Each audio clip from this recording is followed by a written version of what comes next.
नमस्ते। म सजिलो किसिमले तीनवटा कुरा भन्न आएको छु। पहिलो छ मलाई भोट दिने तरिका। मलाई भोट दिनका लागि तपाईले प्रतिनिधि सभाको प्रत्यक्ष तर्फको मतपत्रमा मत दिनुपर्छ।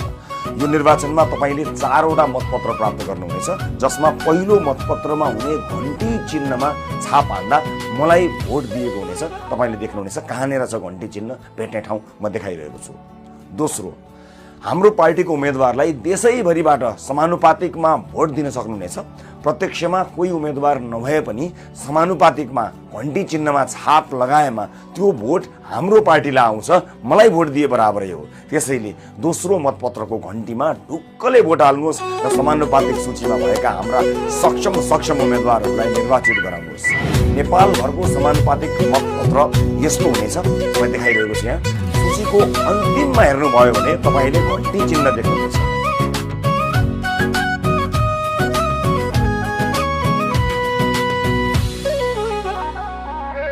अंकल र आन्टीमा भोट हाल्नु घण्टीमा, हाल्नु छ कुशासन, ल्याउनु छ सुशासन।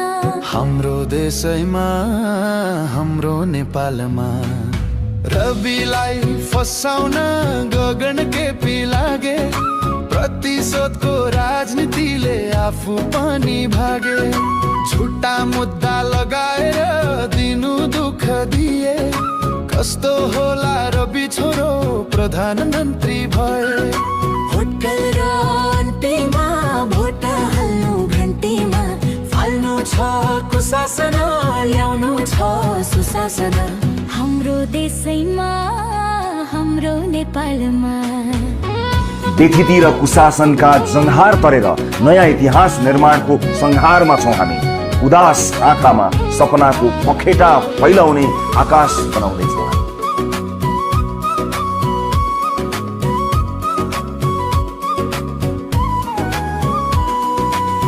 फसाउन खोज्नेहरू थाक्नुसम्म थाक्छन्।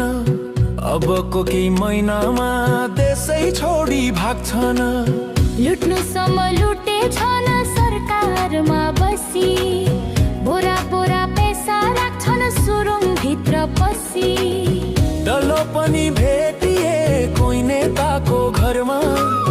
चोरलाई चाबी दिएछौ विश्वासको भरमा। अंकल र